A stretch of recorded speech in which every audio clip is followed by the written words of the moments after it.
তাদের উদ্দেশ্যে। আর যারা ইউটিউব থেকে ভিডিওটা দেখবা তাদের উদ্দেশ্যে বলি যে আমাদের এই ভিডিওটা কিন্তু সরাসরি আমাদের ফেসবুক লাইভে হয়। আমাদের ফেসবুক পেজের নামও ম্যাট পারফরমেন্স ফেসবুক পেজে লাইভটা আমরা রেকর্ডেডে দেই ম্যাট পারফরমেন্স ইউটিউব চ্যানেলে। সরাসরি চলো আমরা ক্লাসে চলে যাই। আজকে আমরা অ্যালডিহাইড এবং কিটোনের পার্ট থেকে শুরু করবো মেডিকেল অ্যাডমিশন টেস্টের জন্য।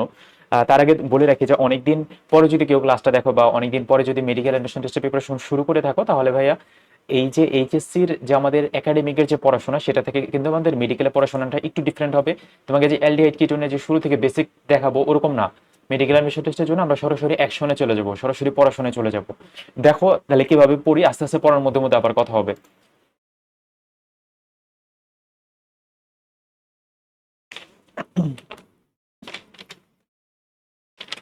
তার আগের ক্লাসে আমরা মোটামুটি অ্যালডিহাইড সম্পর্কে কিছু বলছিলাম, কিন্তু তারপরেও আরো কিছু জিনিস রিভিশনের মতো করে বলবো। দেখো মোটামুটি যতটুকু আমাদের না জানলেই না অতটুকু দেখার চেষ্টা করবো, স্পেশালি অ্যালডিহাইড আর কিটোনের পার্ট থেকে। তার আগে অ্যারাউন্ড অ্যামিন ছিল, তাছাড়া অ্যালকোহল ছিল, অনেক কিছুই ছিল। এখানে দেখো কয়েকটা বিষয় খেয়াল করে, এই যে এই ছকটা দাগাও, এখানে অ্যালডিহাইড আর কিটোন হচ্ছে কম পোলার, এখানে দেখো খেয়াল করো। আর এই পার্টের মধ্যে হচ্ছে বেশি পোলার কার্বক্সিলিক অ্যাসিড, এস্টার এবং অ্যামাইড, এগুলো হচ্ছে বেশি পোলার কার্বক্সিলিক কার্বনিল যুক্ত সমগোত্রীয় শ্রেণীগুলোর মধ্যে। ওকে, তারপরে নিচের পার্টে আসো। নিচের পার্টের মধ্যে এখানে কয়েকটা জিনিস দেখবা যে কার্বনিল যৌগ কোনগুলা, যেগুলোর মধ্যে এই যে সিও মূলকটা থাকবে সেটাই মেইনলি অ্যালডিহাইড আর কিটোন, এই দুটোকে বলে কার্বনিল যৌগ। তারপর ভাই কার্বনিল যৌগের বৈশিষ্ট্য হবে নিউক্লিওফিলিক সংযোজন বিক্রিয়া দিবে। নিউক্লিওফিলিক সংযোজন বিক্রিয়াটা আমি বিস্তারিত বলছিলাম আগের ক্লাসগুলো, যদি দেখে থাকো ইউটিউবের মধ্যে দেওয়াই আছে, ওগুলো খুব ভালো মতো দেখবা, তাহলে বুঝতে পারবা অ্যালডিহাইড আর কিটোনের ব্যবহার খুব ইম্পর্টেন্ট। এই পার্টে আসো, স্পেশালি ফর্মালডিহাইড বা মিথানেলের 40% যে জলীয় দ্রবণ ফরমালিন বলা হয়, এবং এটা জৈব পচন রোধক এবং সার্জারির কাজে ব্যবহার করা হয়, জীবাণুনাশক রূপে ব্যবহার করা হয় সার্জারির কাজে। এতটুকু আমাদের খুব ইম্পর্টেন্ট। আর এই লাইনটা মোস্ট ইম্পর্টেন্ট, এসিটন হলো সব থেকে বেশি ব্যবহৃত জৈব দ্রাবক, এই লাইনটা খুব ইম্পর্টেন্ট। তারপরে অ্যালডিহাইড এবং কিটোনের প্রস্তুতির পার্টে চলে আসো। এখানে একটা জিনিস খেয়াল কর যে অ্যালডিহাইডের আমাদের চিত্রটা নর্মালি কেমন হয়।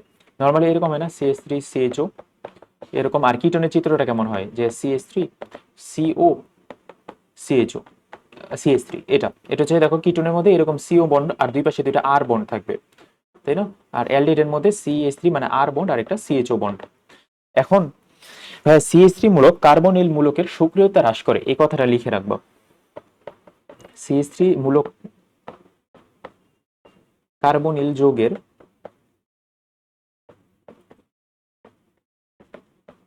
সক্রিয়তা হ্রাস করে।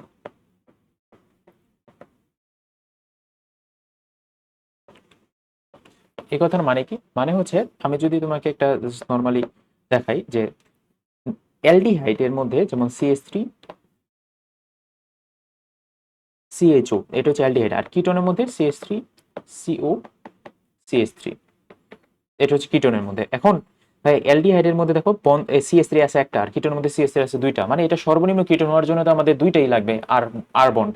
তাহলে এখানে আর বেশি আছে কোথায়? কিটোনের মধ্যে আর বেশি আছে, যার কারণে অ্যালডিহাইড ইজ মোর অ্যাফিনিটি, বেশি অ্যাফিনিটি থাকবে কিটোনের থেকে, মানে সক্রিয়তা বেশি হবে অ্যালডিহাইডের, সোজা কথা এরকম।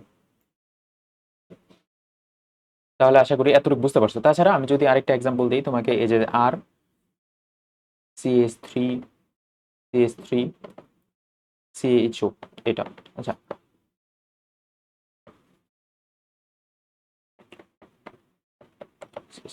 আরেকটা যদি CH3CHO থাকে এরকম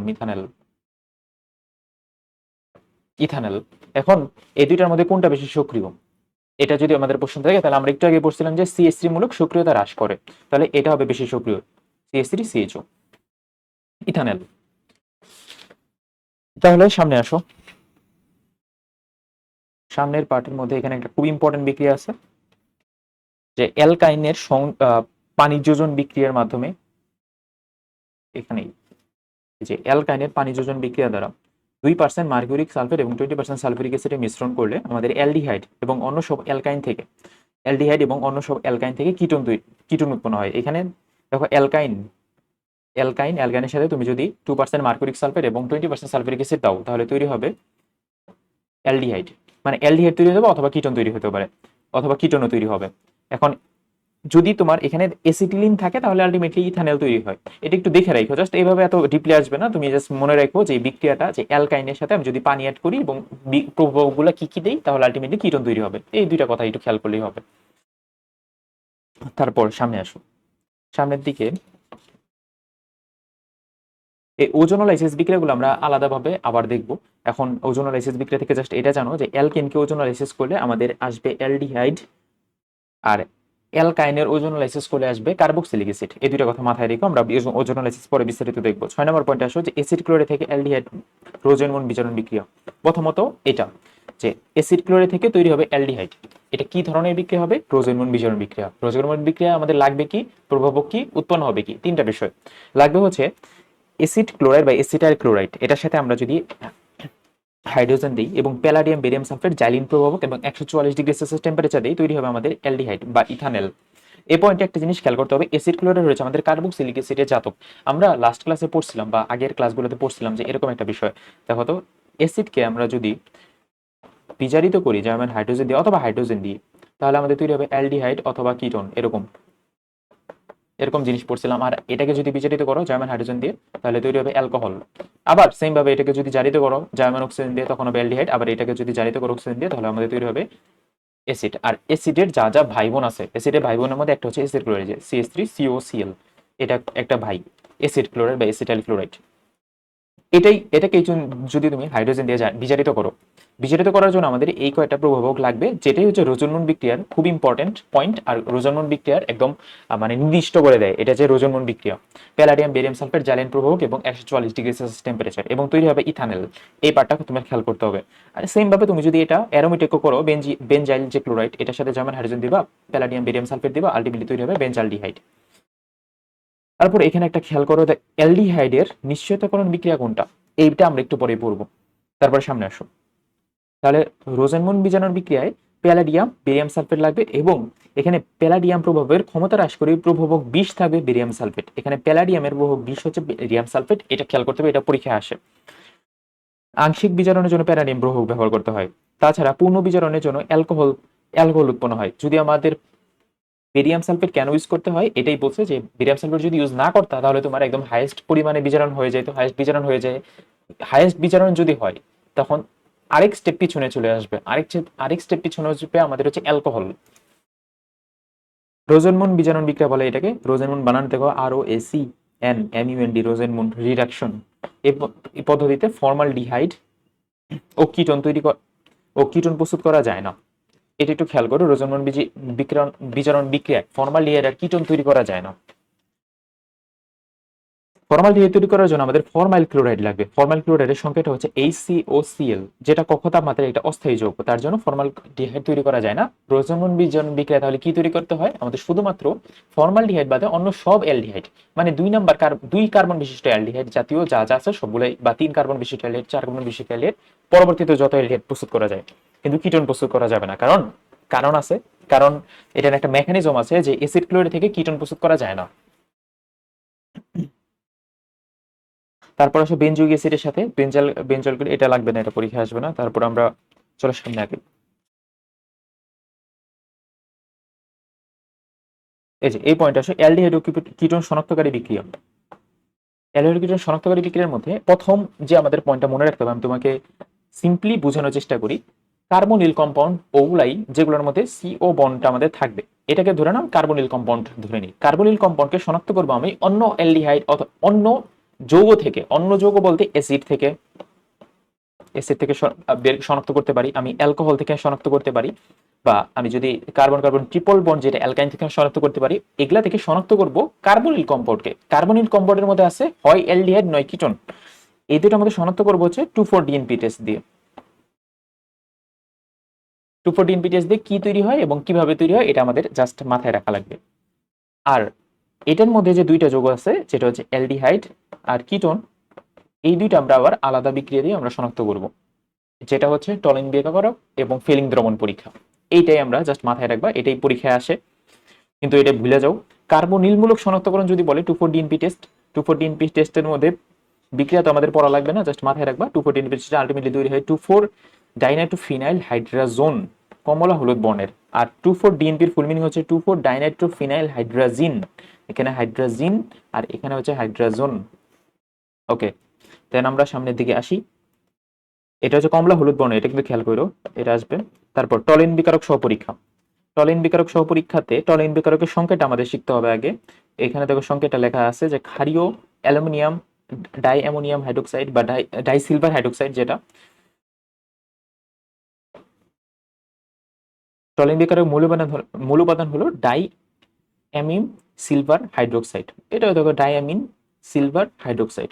টলিন বিকারকের মধ্যে আমরা যখন একটা অ্যালডিহাইডকে টলিন বিকারকের সাথে বিক্রিয়া করাবো তখন সিলভার দর্পণ তৈরি হবে। এতটুকু শুধু মাথায় রাখবা, এটা কিটন দিবে না, কিটন দিবে না, এতটুকু আমরা খেয়াল করবো শুধু। তারপর ভাই টলিন বিকারক প্রস্তুতির ক্ষেত্রে এটা খেয়াল করবে 10% যে সিলভার নাইট্রেট এবং 10% সোডিয়াম হাইড্রোক্সাইড মিশ্রণ করে আমরা টলিন বিকারক বানাই, এতটুকু একটু খেয়াল করো। আর টলিন বিকারক হচ্ছে অ্যামোনিয়া দ্রবণ মিশ্রিত সিলভার নাইট্রেটের দ্রবণ, এটাও একটু খেয়াল করো। অ্যামোনিয়াম দ্রবণ মিশ্রিত সিলভার নাইট্রেটের বর্ণহীন দ্রবণকে বলা হয় টলিন বিকারক। তারপর ফিলিং দ্রবণ সহ পরীক্ষা। ফিলিং দ্রবণের ক্ষেত্রে আমরা খালি মাথায় রাখবো এটা কিটন দিবে না, তো অবশ্যই দিবে না। আমরা জানি এই অ্যালডিহাইড আর কিটন আলাদা আলাদা করার বিক্রিয়া, মানে অ্যালডিহাইড আর কিটন পার্থক্যকরণ বিক্রিয়ার মধ্যে যে দুইটা বিক্রিয়া টলিন বিকারক আর ফিলিং দ্রবণ পরীক্ষা, এই দুইটা শুধুমাত্র দিবে অ্যালডিহাইড, নট কিটন। যেটার মধ্যে টলিন বিকারকে সিলভার দর্পণ তৈরি হবে আর ফিলিং দ্রবণে তৈরি হবে কিউপ্রাস অক্সাইডের লাল বর্ণের একটা পদক্ষেপ। এটা বইতে একটু দাগায় রাখবা, লালচে বর্ণের একটা পদক্ষেপ CO2 এর। তারপর নিচের দিকে আসো, সামনের দিকে। এখানে দেখো এই ফিলিং দ্রবণের সংকেতটা কি, একটু আগে আমরা টলিন বিকারকের সংকেত পড়ছি 10% সিলভার নাইট্রেট আর 10% সোডিয়াম হাইড্রোক্সাইড। আর এখন যদি তোমাকে বলে ফিলিং দ্রবণের সংকেত কি, 5% কপার সালফেট এবং 5% সোডিয়াম হাইড্রোক্সাইডের মিশ্রণ। তুমি যদি এভাবেও দাও যে 5% কপার সালফেট এবং 5% সোডিয়াম হাইড্রোক্সাইড মিক্স করে তুমি যদি মানে বিক্রিয়া, তোমরা যারা ঢাকা ভার্সিটিতে পরীক্ষা দেবা তারা যদি কিছু নাও পারো, মানে এই যে এই রচিলি দ্রবণ টবণ এগুলা বিক্রিয়া যদি নাও পারো তাহলে কোনো সমস্যা নেই, তুমি শুধু এতটুকু দিবে, আমি তোমাকে বলে দিচ্ছি। তুমি এটা লিখলেও হবে। দেখো তুমি তো জানো যে এলডিহাইড এর সাথে বিক্রিয়া করবে, ঠিক আছে, এলডিহাইড লিখলাম। তারপরে আমি টলিন বিকারকের সংকেত আমরা মেডিকেলে পড়েছিলাম যে 5%, তুমি যদি এটাও লেখো তারপরেও তোমার নাম্বার দিবে কপার সালফেট আর প্লাস 5% সোডিয়াম হাইড্রোক্সাইড। এটাও যদি লেখো বুঝাই দাও যে এটা একটা টলিন বিকারক আর নিচে যদি লিখে দাও এটা টলিন বিকারক, তাও অনেক, বুঝছো। তুমি যদি এই যে এখানে বিক্রিয়ার মানে মাঝের জিনিসগুলো যদি না মনে থাকে, মাঝের জিনিসগুলো যদি মনে থাকে তাহলে তো হলোই, তোমার রিটেনের পরীক্ষার কথা বলতেছি। তারপর আলটিমেটলি কিউপ্রাস অক্সাইডে যে লাল বর্ণ পদক্ষেপ পড়ে এতটুকু লিখলেই হবে। তোমার ঢাকা ভার্সিটি রিটেন অথবা অন্যান্য যে রিটেন পরীক্ষাগুলো হবে তখন কিন্তু আমাদের পুরো বিক্রিয়া যে লিখতেই হবে এরকম বিষয় না, যতটুকু ইম্পর্টেন্ট ততটুকু যদি তুমি লিখে আসো তুমি একটা পার্শিয়াল মার্ক পাবা।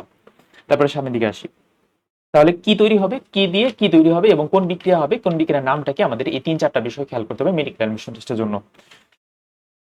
তারপর সামনের দিকে আসি, নামটা কি আমাদের এই 3-4টা বিষয় খেয়াল করতে। ওকে, টলিন বিকারক ফেলিং দ্রবণ এগুলো হইলো। ফেলিং দ্রবণের কালারটা হচ্ছে নীল কালার এবং অধক্ষেপের কালারটা হচ্ছে লাল কালার।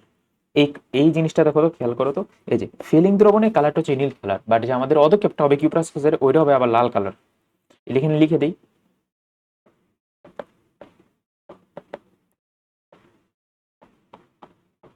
ফিলিং দ্রবণ হচ্ছে নীল, বাট যে কিউপ্রাস অক্সাইড ফিলিং দ্রবণ বলতে 5% কপার সালফেট এবং 5% সোডিয়াম হাইড্রোক্সাইডের মিশ্রণ, আর কিউপ্রাস অক্সাইড এটা হবে লাল। ঠিক আছে, সামনের দিকে আঁকো। সামনে কার্বক্সিলিক অ্যাসিড, অ্যামাইড থ্যামাইড এগুলো এই পার্টে চলে আসো।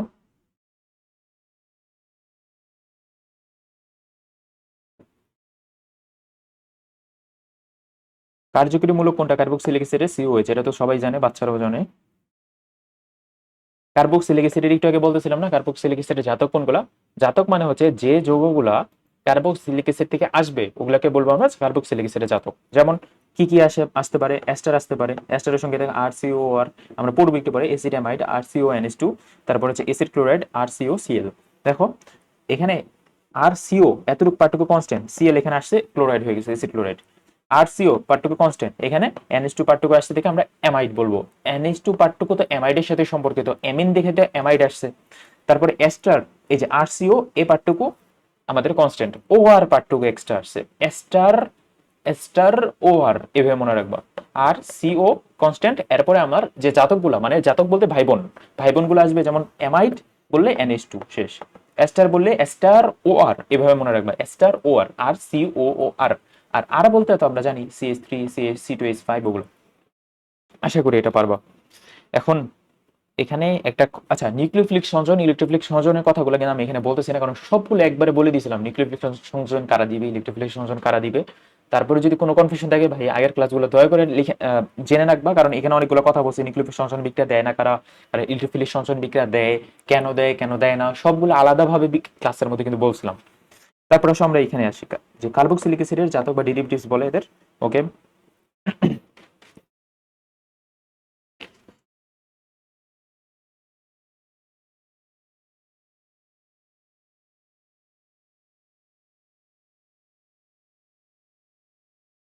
এখানে এই যে এই পার্টটুকু একটু কষ্ট করে দেখাবা, এই পার্টটুকু আমি বুঝিয়ে দিচ্ছি।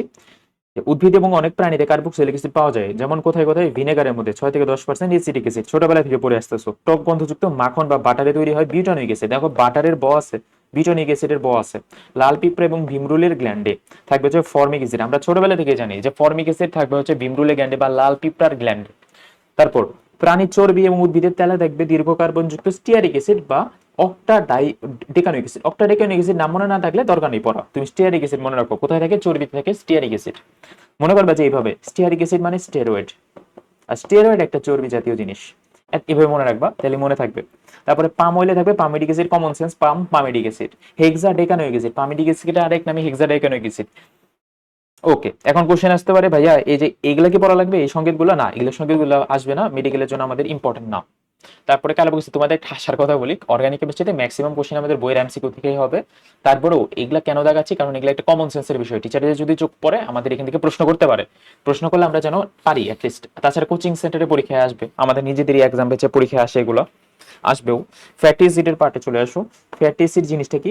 ফ্যাটি অ্যাসিডের পাশে দেখো অ্যাসিড নামটা আছে না, তাহলে এটা হচ্ছে একটা কার্বক্সিলিক অ্যাসিড। প্রথম কথা, ফ্যাটি অ্যাসিড হচ্ছে একটা অ্যালিফিটিক মোনোকার্বক্সিলিক অ্যাসিডের শ্রেণীকে বলে হয় ফ্যাটি অ্যাসিড। প্রথম কথা অ্যালিফিটিক, অ্যারোমেটিক হবে না। মোনোকার্বক্সিলিক, মোনোকার্বক্সিলিক মানে একটা কার্বক্সিলিক গ্রুপ, এটা দুইটা থাকা যাবে না, ওইটা হচ্ছে ফ্যাটি অ্যাসিড। এই শ্রেণীর উচ্চতর সদস্যকে প্রাথমিকভাবে ফ্যাট বা চর্বি থেকে অম্লীয় আদয় বিশ্লেষণ করে প্রস্তুত করা হয়, যেমন পামিটিক অ্যাসিড একটা ফ্যাটি অ্যাসিড, স্টিয়ারিক অ্যাসিড একটা ফ্যাটি অ্যাসিড। দেখো মোনোকার্বক্সিলিক অ্যাসিড, মোনোকার্বক্সিলিক অ্যাসিড। এখানে দুই ধরনের ফ্যাটি অ্যাসিড আছে, এটা আমরা বোটানিতেও পড়ছিলাম, যে কোষরসায়ন চ্যাপ্টারে। তাছাড়া এখানেও আছে ভাইয়া। দেখো যে সম্পৃক্ত ফ্যাটি অ্যাসিডের উদাহরণগুলো কি কি এবং অসম্পৃক্ত ফ্যাটি অ্যাসিডের উদাহরণগুলো কি কি। এখন কথা হচ্ছে সম্পৃক্ত জিনিসগুলো কি। সম্পৃক্ত মানে হচ্ছে যেগুলাতে সিঙ্গেল বন্ড থাকবে, আর অসম্পৃক্ত বলতে যেগুলাতে ডাবল বন্ড করে থাকবে। এই যে দেখো ডাবল বন্ড করে আছে, আমরা জানি না ওই যে অসম্পৃক্ততার পরীক্ষা আছে ওরকম অসম্পৃক্ত। তাহলে ফ্যাটি অ্যাসিড জিনিসটা হচ্ছে মনোকার্বক্সিলিক অ্যাসিডের একটা যৌগ, একটা কার্বক্সিলিক অ্যাসিড থাকবে এবং উচ্চতর অ্যালকেন কয়টা করে মানে কার্বন কয়টা করে থাকবে এটা আমাদের দেখার বিষয় না, বাট কার্বক্সিলিক অ্যাসিড একটা থাকবে। এখন সম্পৃক্ত কোনগুলো, অসম্পৃক্ত কোনগুলো, এগুলা মনে রাখার জন্য একটা টেকনিক আছে, মনে রাখবা অলি। অলি কিভাবে? অতে, অতে হচ্ছে অসম্পৃক্ত একটা গেল, লতে হচ্ছে লিনোলিনিক অ্যাসিড, এবং এই অদি আবার আরো দুইটা জিনিস আছে, এটা হচ্ছে অ্যাক্রিলিক অ্যাসিড এবং অলিক অ্যাসিড। অলি শেষ। তাহলে অ্যাক্রিলিক অ্যাসিডের সংকেতটা শুধুমাত্র পড়বা তুমি এখান থেকে, তাহলেই হবে যে CH2CH শেষ। তারপরে প্রোপানিক অ্যাসিড, স্টিয়ারিক অ্যাসিড, পামিডিক অ্যাসিড, এগুলো পরের হিসাব, এগুলো আমাদের লাগবে না। মানে এটা হচ্ছে সম্পৃক্ত গুলা, এটা বাকি যা যা থাকে ওগুলো ওগুলো সম্পৃক্ত। কার্বক্সিলিক অ্যাসিডের সাধারণ প্রস্তুতি। অ্যালকোহলকে তুমি যদি তীব্রভাবে জারণ করো, তীব্রভাবে জারণ করলে অনেকগুলো জারণ করে একবারে অ্যালডিহাইড তৈরি হবে, অ্যালডিহাইড থেকে আবার তৈরি হবে অ্যাসিড। সামনের দিকে আসো, দেখো তো এটা পারা যায় কিনা। জৈব যৌগ, জৈব অ্যাসিড এবং অ্যালকোহল বিক্রিয়া করে কি তৈরি হয়? এস্টার। এস্টার এই যেখানে আর COO আর, কেমনে? জৈব যৌগ আর COOH প্লাস, এটার সাথে যদি আমরা অ্যালকোহল অ্যাড করি আর OH, এটা হইলে এ হাইড্রোজেন আর OH এই দুইটা পার্ট মিলে আমাদের তৈরি হবে পানি। আর বাকি যা যা আর COO, তারপরে আর এই দুটো মিলাই দিবা, আর COO আর দুটো মিলাই দিলে আমাদের যেটা তৈরি হলো এটা হচ্ছে এস্টার। ওকে, পারা যাবে তাহলে। এই এমসিকিউ গুলো কিন্তু ভাই পারতে হবে তোমার, নিজে নিজে একটু প্র্যাকটিস করো, আশা করি পারবা।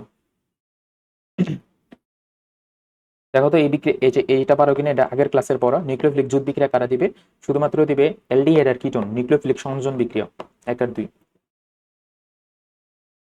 তারপরে তারপরে তোমাকে একটা টেকনিক শিখাই দিই।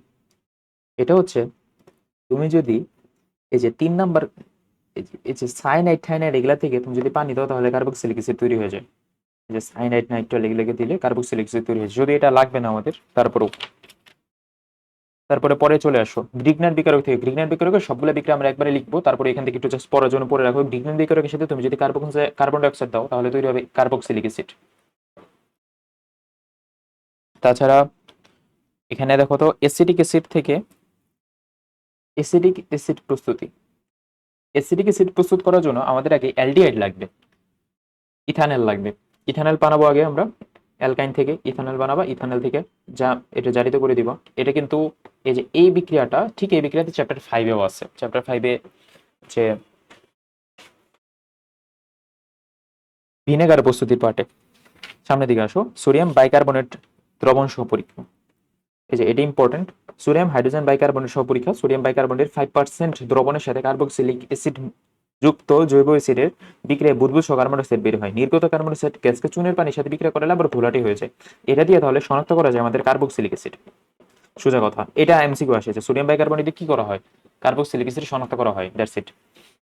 কি কি এটার সাথে বিক্রিয়া করালে কার্বন ডাইঅক্সাইড তৈরি হবে, এবং কার্বন ডাইঅক্সাইডের সাথে আবার যদি আমরা ক্যালসিয়াম হাইড্রোক্সাইড মানে চুনের পানি বিক্রিয়া করে তাহলে আবার চুনের পানিটা ঘোলা হয়ে যাবে, এটাই। তারপর সামনের দিকে আসো,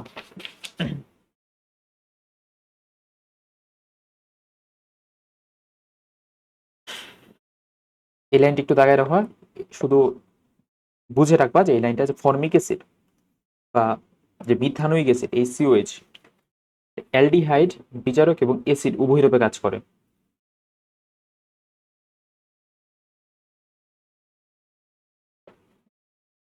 ফর্মিক অ্যাসিডটা, মিথানোইক অ্যাসিডটা অ্যালডিহাইড ও অ্যাসিড উভয় রূপে কাজ করে, এটা একটু খেয়াল করে রেখো। এখানে ব্যাখ্যাটা আছে, তুমি পারলে একটু পড়ে রেখো ভাই।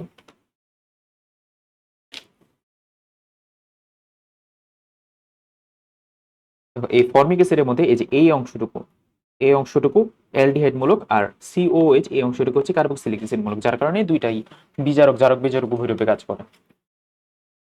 তারপর সামনের দিকে আসো, এখানে একটা লাইন আছে। তাহলে এই অ্যাসিড রূপে ফর্মিক অ্যাসিড আমরা লিটমাস সহ পরীক্ষা দিব। তারপর এই লিটমাস সহ পরীক্ষাতে তোমার নীল লিটমাস লালে পরিণত হয়, তার মানে এটা একটা অ্যাসিড। তারপর সোডিয়াম বাইকার্বনেট সহ পরীক্ষাতে একটু আগে আমরা দেখলাম যে একটা অ্যাসিড সোডিয়াম বাইকার্বনেট সহ পরীক্ষা দিবে এবং পরীক্ষা দিয়ে কার্বন ডাইঅক্সাইড বুদবুদ তৈরি করবে।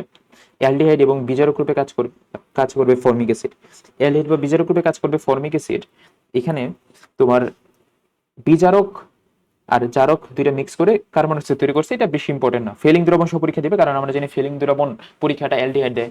তাছাড়া টলিং বিকারক পরীক্ষা অ্যালডিহাইড দেয়। এটা দিয়ে দুইটা দিয়ে প্রমাণ করে ফেলছে যে অ্যালডিহাইড এটা মানে ফর্মিক অ্যাসিড যে অ্যালডিহাইড। এখানে একটা লাইন আছে, ফর্মিক অ্যাসিড 2,4-DNP টেস্ট আবার দেয় না। 2,4-DNP টেস্ট কেন দেয় এটা আমরা জানি না, বাট 2,4-DNP টেস্ট দেয় না। তাহলে আলটিমেট সারসংক্ষেপ হচ্ছে এটাই যে ফর্মিক অ্যাসিড একই সাথে অ্যাসিড হিসেবে কাজ করতে পারে, কার্বক্সিলিক অ্যাসিড হিসেবে কাজ করতে পারে। তার কার্বক্সিলিক অ্যাসিড কেন হিসেবে কাজ করবে, কারণ সোডিয়াম বাইকার্বনের সাথে বিক্রিয়া করে কার্বন ডাইঅক্সাইড দেয়। তাছাড়া তোমার আরো যে দুইটা বিক্রিয়া আছে লিটমাস সহ পরীক্ষা দিবে। তাছাড়া অ্যালডিহাইড রূপে কাজ করবে, টলিন বিকারক দিবে এবং ফিলিং দ্রবণ পরীক্ষা দিবে। কিন্তু তোমার 2,4-DNP টেস্ট দিবে না। 2,4-DNP টেস্ট দিবে এই ফর্মিক অ্যাসিড বাদে অন্য সব, মানে ফর্মিক অ্যাসিড তো দিবেই না, মানে অ্যালডিহাইড আর কিটোন দিবে।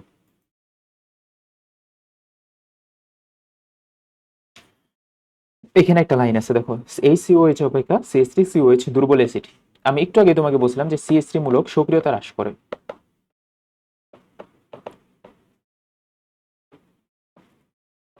কিন্তু একটু পরে একটা ম্যাজিক দেখবো, ম্যাজিক জানি কোথায়, এই যে এইটা অ্যাসিডিক অ্যাসিড অপেক্ষা আবার ক্লোরো অ্যাসিডিক অ্যাসিড সবল অ্যাসিড। এখানে আরেকটা কথা লিখে রাখবা, ক্লোরিন যেটা অ্যাড হয়েছে, ক্লোরিন সক্রিয়তা বৃদ্ধি করে, সক্রিয়তা বাড়ায়। এই দুইটা কথা লিখে রাখবা, তাহলে তোমার জন্য তোমার লাইফ ইজি একদম। তারপর সামনে আসো, সামনে এস্টারের পার্টে চলে আসো। এস্টার, এস্টার তৈরি হবে জৈব অ্যাসিডের সাথে অ্যালকোহল বিক্রিয়া করে এস্টার। একটু আগে বিক্রিয়াটা দেখাইলাম। তারপর নিচের দিকে আসো, এখানে ফর্মিক অ্যাসিড যেটা, এটা কে এর মানটা একটু মুখস্থ রাখবা। অ্যাসিডিক অ্যাসিডে কে এর মানটা মুখস্থ রাখবা, পিক এর মানটা পারলে মুখস্থ রাখবো, না পারলে দরকার নেই। অ্যাসিডিক অ্যাসিড অপেক্ষা ক্লোরো অ্যাসিডিক অ্যাসিড সবল অ্যাসিড, এটা তো দেখাইলাম একটু আগেই। এই পার্টে চলে আসো, ইথাইল অ্যালকোহল ও ইথানোয়িক অ্যাসিড বা অ্যাসিটিক অ্যাসিড থেকে উৎপন্ন এস্টারের নাম হবে ইথাইল ইথানোয়েট বা ইথাইল অ্যাসিটেট, যা নীল পালিশ এবং গ্লুয়ের উত্তম দ্রাবক। এই কথাটা একটু ভালো মতো খেয়াল করবা, ইথাইল ইথানোয়েট বা ইথাইল অ্যাসিটেট, এটা হচ্ছে নীল পালিশ এবং গ্লুয়ের উত্তম দ্রাবক। তারপর পাকা কলায়, পাকা কমলায়, পাকা আনারসে, জেসমিন ফুলে কি কি থাকে? এস্টার থাকে সোজা, প্রথম কথা। দ্বিতীয় কথা, কোন ধরনের এস্টার থাকে? দেখো, পাকা কলা, মনে করবা কলার দাম 5 টাকা, পেন্টাইল অ্যাসিটেট। পাকা কমলা, আচ্ছা আগে আসো আনারস আর জেসমিন ফুল। জেসমিন মনে করবে তোমার বোনের নাম, তো জেসমিন যদি বোন হয়, বোন দিয়ে বেঞ্জাইল। আনারস হচ্ছে একটা বিউটিফুল ফল, এটা লিখে রাখবা, আনারস হচ্ছে বিউটিফুল ফল।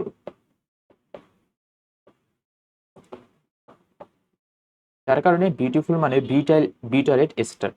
পাকা কমলাতে আসো, অকটাইল একটা, দেখুন বাকি থাকে পাকা কলা আর পাকা কমলা। মনে করা রাখবা কলার থেকে কমলার দাম বেশি 8 টাকা, যার কারণে এটা অকটাইল অ্যাসিটেট। আর পাকা কলার দাম হচ্ছে 5 টাকা, যার কারণে পেন্টাইল অ্যাসিটেট। মনে রাখার জন্য আর কি, মনে রাখার ট্রিক্স।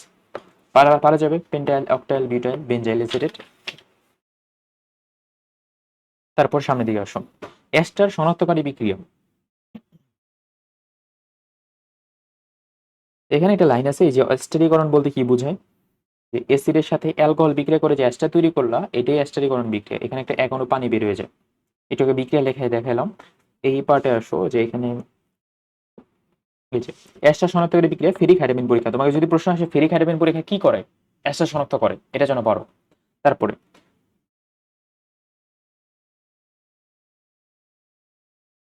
অ্যামাইড,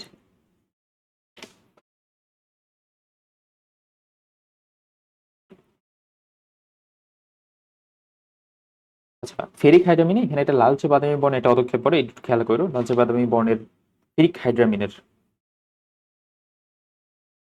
আমরা আজকে এস্টার পর্যন্তই থাকি, আমরা পরবর্তী ক্লাসে অ্যামাইড থেকে শুরু করবো এবং অ্যামাইড থেকে বাকি যে পার্টটুকু আছে বাকি পার্ট শেষ করার চেষ্টা করব। আজকে যতটুকু পড়লাম ততটুকু তোমাদের যদি একটু হলেও উপকার লাগে তাহলে অনেক ভাই। যতটুকু পড়াইলাম এতটুকু তুমি একটু বইতে দাগায় রাখো আর বারবার একটু পড়ার চেষ্টা করো, তাহলেই আমার মনে হয় যে খুব একটা কঠিন কিছু না। আগের ক্লাসগুলো যদি দেখে থাকো তাহলে পরের ক্লাসগুলো পড়তে খুব একটা কঠিন কিছু হবে না বা কঠিন লাগবে না। আশা করা যায় যে পারার মতোই বা পারা পারা যাবে। স্পেশালি অর্গানিক কেমিস্ট্রি আমাদের বইয়ের এমসিকিউ থেকে মেইনলি মেডিকেল অ্যাডমিশন টেস্টে আসবে, আর সামনে যারা এসএসসি 24 মেডিকেল অ্যাডমিশন টেস্টের প্রস্তুতি নিতে চাও, আস্তে ধীরে সুস্থে ক্লাসগুলো দেখতে থাকো, কারণ তোমাদের পরীক্ষা কবে না কবে হবে এটা তো এখনো শিওরিটি দিয়ে বলে নেই বা পরীক্ষা হবে কিনা। প্রশ্নগুলা কিন্তু প্রশ্নগুলো নাকি পুড়ে গেছে, প্রশ্ন পুড়ে গেলে তো আবার নতুন প্রশ্নে বানানো পরীক্ষা হবে। অনেকে জিজ্ঞেস করছে ভাই প্রশ্ন পুড়ে গেছে কিন্তু নতুন প্রশ্ন যে বানানো হবে, এখন এই নতুন প্রশ্ন কি কঠিন হবে নাকি সহজ হবে? নতুন প্রশ্ন ইজি হবে, কমন সেন্স, কারণ এতদিন ধরে তোমরা পড়াশোনা করো নাই ঠিক মতো, এটা তো সবাই জানেই। যার কারণে নতুন প্রশ্ন ইজি হবে, নতুন প্রশ্ন কঠিন হওয়ার কোনো কারণ নাই। আর আগে যেমনি পড়তা, আগে যে যেরকম প্রিপারেশন নিছো ওরকমই প্রিপারেশন নিতে হবে, আশা করা যায় যে একটা ভালো প্রস্তুতি হবে। আজকে এ পর্যন্ত রাখি, পরবর্তী ভিডিওতে সবাইকে স্বাগতম।